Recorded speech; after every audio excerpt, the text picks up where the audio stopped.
Welcome in to CyHawk Talk here on a Wednesday, talking a lot of hoops as we move into basketball season full time here. Just the ReliaQuest Bowl for Iowa against Vanderbilt on the 31st, and then football season's done. I'm sure we'll get to some, big transfer portal news, some big prep signings as Jimmy Rogers works to rebuild the class that is quickly falling apart for Iowa State that had so much promise 2 weeks ago. I'm sure there'll be plenty of transfer portal activity for that program as well. Iowa, I'm sure it'll be another quiet off season, but they might make a few splashy additions. But the biggest thing that I wanted to get to right off the top here is Iowa and Iowa State don't move at all in the AP poll, either the men's or women's AP poll. After successful weeks, somehow Iowa State women stay at number 10 despite getting a win over the number 11 team in the country in Iowa on Wednesday. The Iowa State men beat Iowa as well and stay at number 4. I can understand why the Iowa State men might have hung around at number 4. It's kind of hard to move up once you get to that high in the poll. Particularly when you don't win a massive ranked matchup. But the Iowa State women, there's still some mobility at number 10, especially when you beat number 11. But it seems like the Associated Press voters just decided that that top 10 is a solidified tier above the rest of college basketball. Iowa State's in it, and we don't think that they're any better than anyone in front of them, despite the win over Iowa, who's just apparently a tier below the top 10 teams. Ben, what are your thoughts on those two teams staying stagnant in the poll? Regarding the men's poll, Iowa State is stuck at 4, and that's a little bit less surprising. And look, you look at KenPom, Iowa State is also number 4 in that respect. So, maybe not as much room for griping there among the men's side of things. Yeah, I didn't think that Iowa State would remain at number 10 following that home Cyhawk win. Ethan, you made the point. If Iowa is getting so much respect in the poll and you beat them, shouldn't that mean something for Iowa State's perspective if you're going to credit the strength of its opponent that it defeated? So certainly a little bit more head scratching there.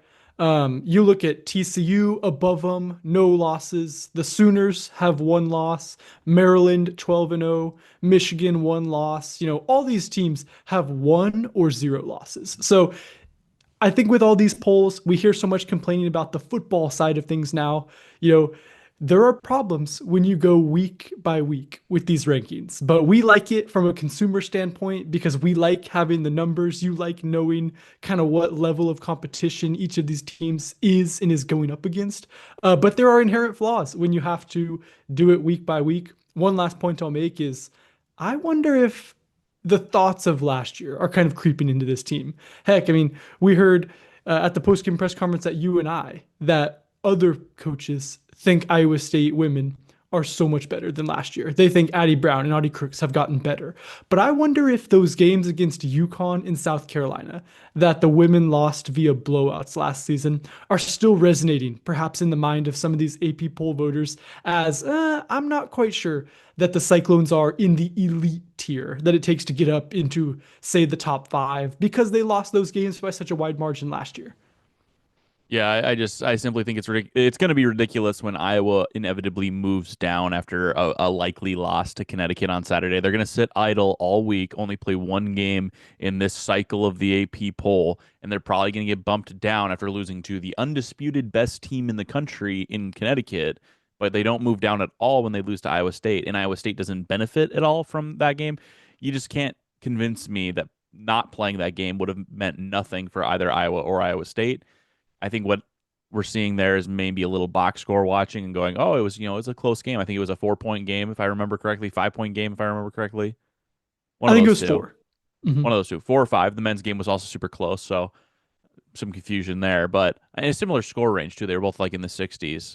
But it was a close game. So I think a lot of people probably look at that and go, oh, they're basically the same team. We're just going to keep them at 10, 11. They're both really good. But if you go back and you watch that game, they were even for 3 quarters, and then you look at the third quarter, and you're like, oh, Iowa State is the better team, right? And so I feel like if you had watched the entire game and kind of felt the momentum of the game, you probably feel a little bit differently about Iowa State coming out of it. But we already went longer on that than I wanted to. How about you go ahead and tell us a little bit about Iowa State's win over UNI. My Panthers aren't able to pull off the upset this year. It was pretty close after like one quarter, and then all of a sudden I got the first quarter notification from ESPN, and it was like it was a decently close game. And then I got the third quarter notification. I never got a halftime notification. I just got the third quarter notification. It was like a 40-point game at the end of the third quarter. I was like, oh, that got out of hand quick. What happened in this game, and what did you learn from this game? Yeah, the Panthers did try and hang with Iowa State on Sunday, and they did for just about one quarter. But the breaking news and the big storyline out of this game was Audie Crooks didn't play. For the first time, the Iowa State women had to play a game without the nation's leading scorer. And Addy Brown made a very interesting comment post game. She said that, when Audie, who by the way is dealing with a head injury, she suffered in the Iowa game. By all reporting, by all accounts, it does not sound like this is going to keep her out long term. I would expect Audie to be back on Sunday for Iowa State's Big 12 opener against Kansas. But that aside, she didn't play against UNI. And Addy Brown looked over at the UNI warm-up, the layup line, and she said she saw some hope in those players' eyes when the nation's leading scorer came out in street clothes. And Addy Brown kind of went on a personal mission to say, hey, I'm going to take that hope from you. Just because Audie's not playing doesn't mean that this is going to be a cakewalk. And, she got revenge. You and I beat Iowa State last year. The Cyclones get revenge. They win far and away. Addy Brown was fantastic, had 21 points in the first half, had a three-pointer to kind of send this thing into the half. And Iowa State completes the undefeated trip against the home teams. They've beaten Drake in the Knapp Center, and they've beaten UNI and Iowa at home. So a successful round robin affair against the Iowa teams for the Cyclones. I say what you will about what Iowa State's accomplished already this year, but if you're Coach Tanya Warren, you kind of have to say that Iowa State's vastly improved over last year because you beat them last year and you kind of got it handed to you this year. So you kind of got to say, well, I think that they're significantly better last year, unless you think that your team is significantly worse, which no coach will want to say, oh, we're so much worse than last year. So not a surprise to hear that Coach Warren had a lot of positive things to say about the Cyclones coming out of it. I think that's one of the positive things about what the women have going on in this little in-state tournament that they kind of do every year. It's not a formal tournament, but every time they match up before you get to the game, only nice things that are said about either team. And there's an acknowledgement of the rivalry, and then you kind of move on. You say, "Oh, this is gonna be a tough one because they know us so well, and we have so much respect for them." And then afterwards, same respect. So that's probably one of the nice things and one of the nice reasons why that this little rivalry, the four games have been able to sustain through this modern era of college basketball where the men have gotten rid of them. As we shift gears and look at kind of the men's basketball side of things in Ames, you have one thing that you're maybe concerned about with this men's basketball team that's looked so dominant. I'm not privy to that information. You're keeping that locked up in your dome right now. But does it have anything to do with maybe falling behind fairly significantly to Iowa? Was it something you noticed in that stretch in the first half where the Hawkeyes kind of looked like they had a chance to pull the upset enough that I sent you the meme and kind of insinuated that the game was potentially in hand for the Hawkeyes? Yeah, there was a stretch there where we really saw Iowa State's depth at the five position tested. Blake Buchanan, Iowa State's transfer from Virginia, who's been such a good fit. He has been remarkable. Everything that Iowa State basketball and TJ Otzelberger ask a big man to do, Blake Buchanan can. He rebounds, he offensive rebounds late in games, and he passes. He's not going to score a whole lot. I think he had like a career high 10 in this last game Iowa State played, but he does all the things that make a five-man successful in this Iowa State system. And he got hurt for a brief stretch there against the Hawkeyes. We saw him fall hard on his right knee after coming up for a rebound, and he hobbled off to the court, which is about the scariest sight, I think, for an Iowa State fan. We've seen them play without Taman Lipsey. And the Cyclones are kind of used to that. They have so many guards that you feel like can get them through a spell this season. But, in that Saturday game or in that weekday game against the Hawkeyes, Buchanan was out. Dominikas Plata, the freshman from Germany, he was also out. Sounds like he'll be back. But that left just Eric Mulder, who's not, I don't think, a true five at the Big 12 level. And no disrespect to Eric. He was a phenomenal player last year at Purdue Fort Wayne. But this is the Big 12. This is against Iowa.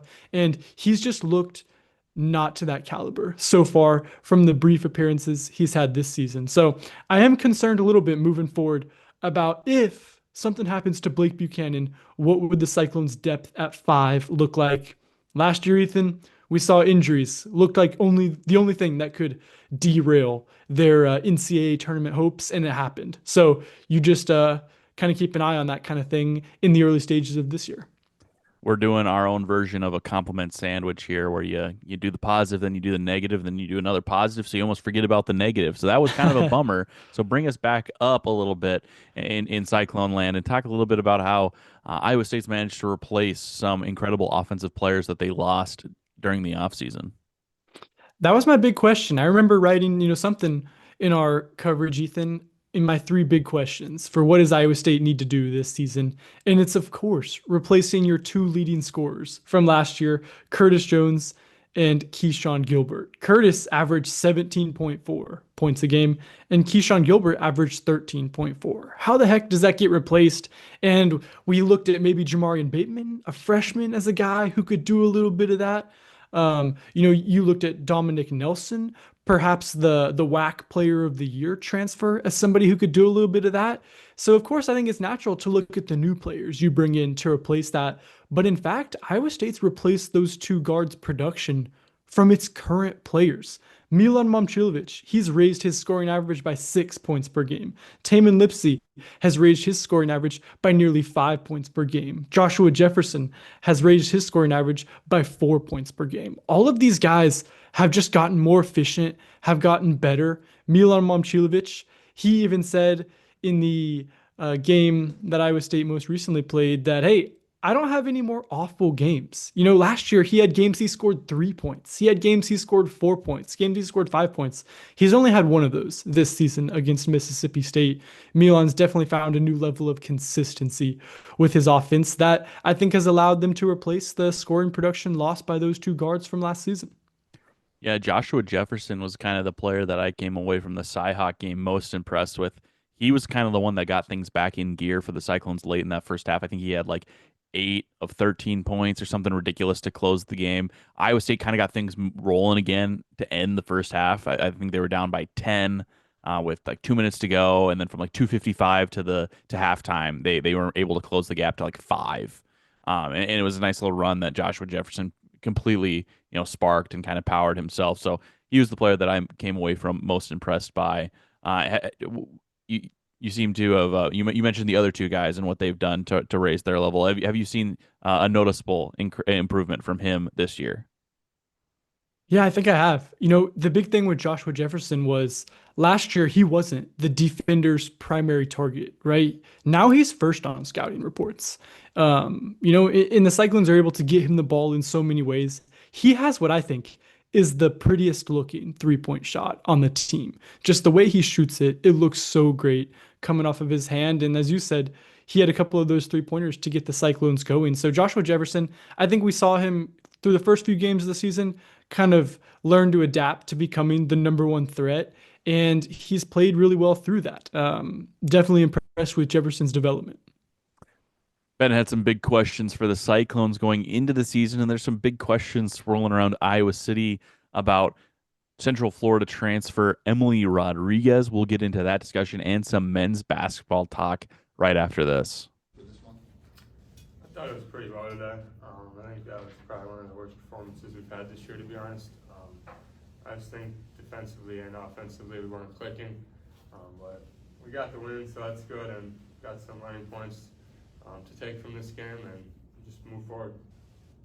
Welcome back into CyHawk Talk here on a Wednesday, talking a little bit about Iowa men's and women's hoops before we get out of here. Number one on my board here is the Emely Rodriguez news. Ben, is this something that just kind of seemed like it came out of nowhere when I dropped it into our little chat yesterday for our editor to look at? Yes, social media. I mean, you've been having to monitor all points of this, but that's just college basketball in the Big 2025. Well, I'm glad it feels that way for you because it kind of feels that way for us walking into the Lindenwood game on Sunday.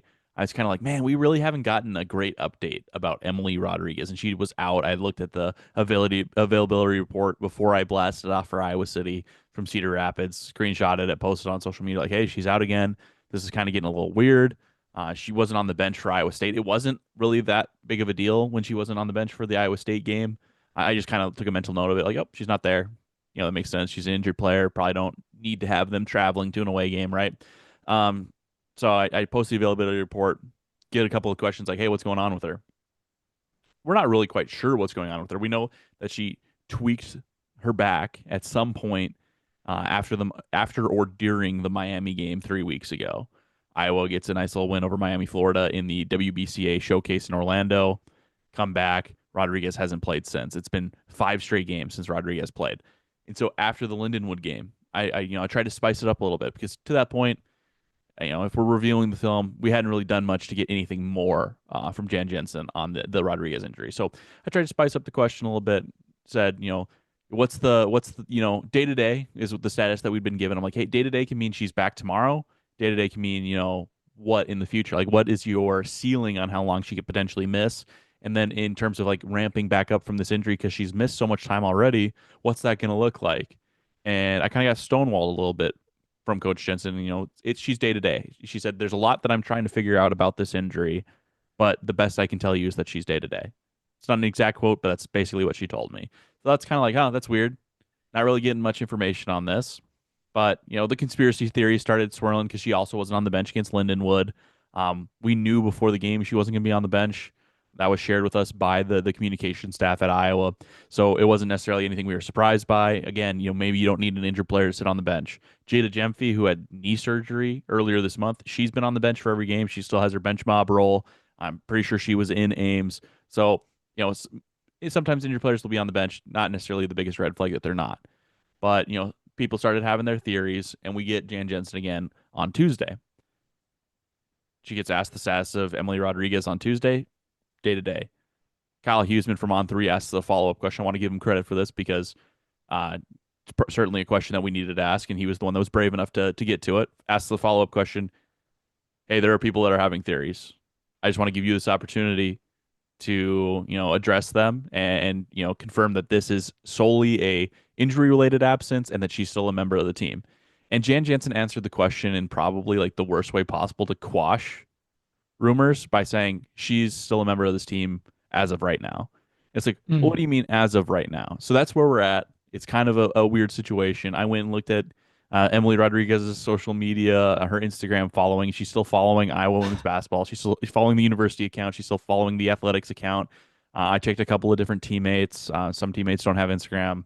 I don't really want to try and figure out what all their handles are and how to find them all on her following, but she's still following a number of her teammates. She's still following Coach Jensen. She's still following all the official accounts from the university. So I don't think it's anything to be like alarmed about at the moment. I think there's still potential that Emely Rodriguez, who looked like she could be a really important player, especially with the offensive game she brought to the table. I don't think that she's gone, but it certainly seems like there's potential for a breakup that there wasn't there before. So it did just kind of come out of nowhere for me as well yesterday. Yesterday. So as you mentioned, I mean, the UCF transfer, she averaged 12 points last season. A little under that, she's at about 8 in the game she's played with the Hawks this season. What's changed with Iowa without Rodriguez, and would you expect it to be, a big loss if she wasn't able to rejoin the team? Well, I think the biggest thing that they lose is somebody who's a confident shot maker and shot creator. She'll just kind of force her offense if she has to, and that can kind of be something that Iowa doesn't have in its lineup normally. You got a lot of young players who are still like getting their feet wet, still getting their confidence, and she's just kind of a player that played with a ton of confidence already. I don't think it's she wasn't a starter. She was maybe the 7th, 8th person in the rotation, which a lot of people are theorizing is the reason why there's this kind of rift between player and program. This rumored rift between player and program. I don't want to pretend like it's a confirmed thing or anything like that. She did start 19 games for the Knights last year at UCF. She hasn't started a single game this year. So people are theorizing that, maybe she wanted a starting role and she's unhappy that she doesn't have a starting role. I think that she's a player that could slot into the starting lineup. I think she has the skill set too. But as we saw in the Baylor game in the WBCA showcase, the game before the Miami game, maybe the situational awareness isn't quite there yet, where she would probably take the role of a Kylie Feuerbach, who's a sixth year player. He's been around the block, is your best defender. Not necessarily somebody you want to get out of the lineup just for somebody who's got an impressive offensive skill set, right? So I think that Iowa feels comfortable with what they have in the starting lineup with Feuerbach. She's a player that can make shots. She's had, shown flashes, maybe not, Caitlin Clark on offense or Emely Rodriguez on offense for that matter, but it is a player that's still bringing value to the starting lineup. So what does Iowa lose without Rodriguez? A player that can be their killer is kind of the story I wrote 3 weeks ago after the Baylor Miami tournament. Is she can be their killer. She can be the player that goes and hunts her shot and kind of puts the game out of reach with a dagger three. But when they're not playing games where they need those threes, like when they beat Lindenwood by 50, you're not really sensing the loss yet. So I think that's a question I can't really answer until we get into Big Ten play and they start playing a lot more close games. And there's still potential that Rodriguez comes back by then, and this is a moot point, and this discussion means nothing. Yeah, we'll keep you advised both with our CyHawk Talk show here and in the print product. Ethan, as we jump around, from the women to the men's side of things, I came away from Ben McCollum's post-game press conference in CyHawk with, kind of taken aback by, hey, this wasn't a game that he was happy, to just remain close against a top five team on the road.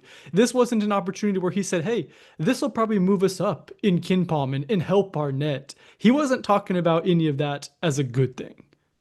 Yeah, he's certainly aware of the impact of the net, and I'm sure he was, that's a nice residual benefit. But he just kind of straight up said, I'm not into the moral victories, right? I don't do that. I'm not into that.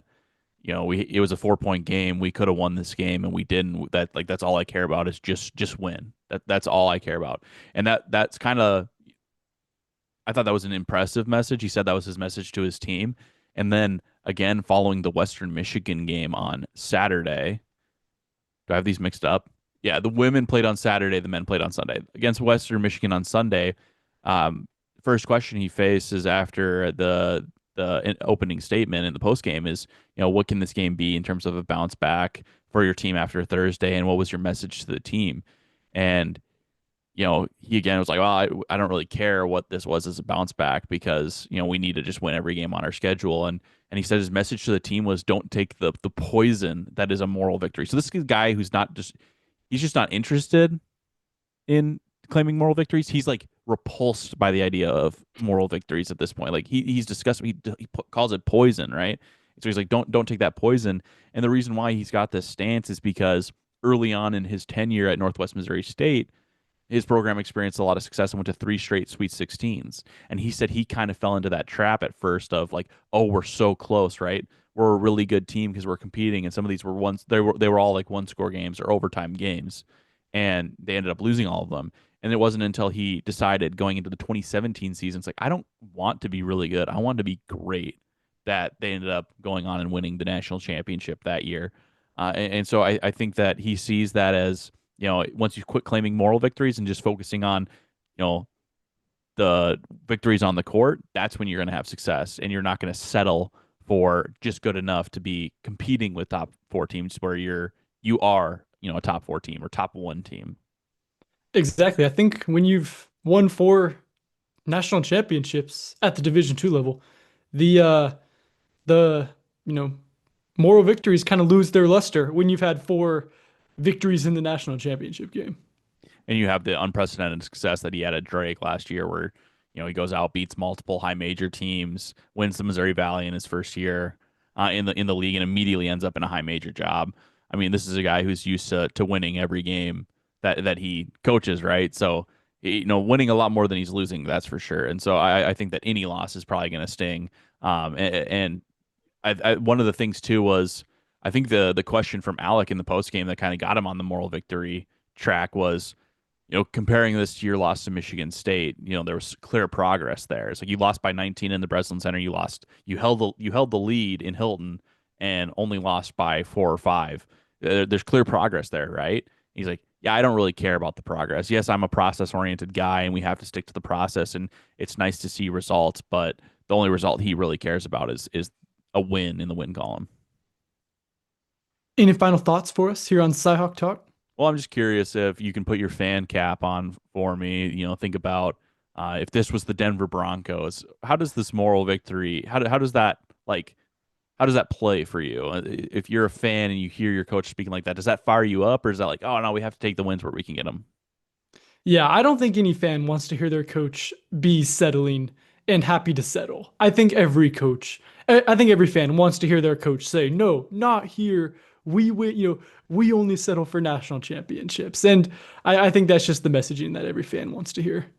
I definitely think it's the messaging is on track, but I would argue that moral victories are still important, even if a coach doesn't want to claim them, because moral victories can at least point towards progress because Yes. words have to meet action, right? So you can be, we're only competing for national championships, or that's all we care about is winning.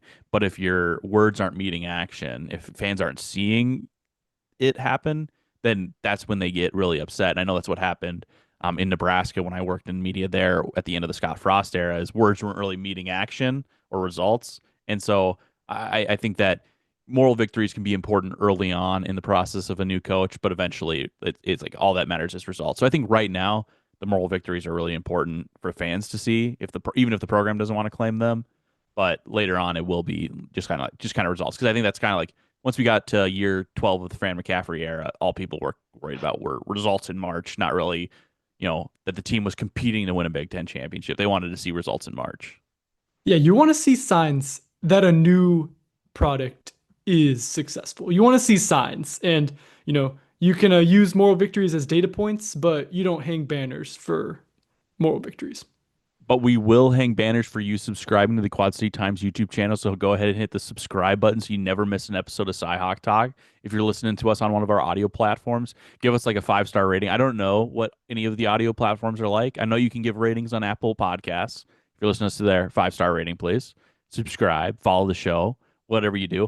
We'll be back next week, moving to a one show a week format as we move into hoop season. It's a little trickier to figure out how to do a reaction show when you're playing games like every night. Might take a hiatus for the holidays, but we'll be back with weekly shows for hoop season. So be sure to not miss a single episode of CyHawk Talk. Thanks for watching.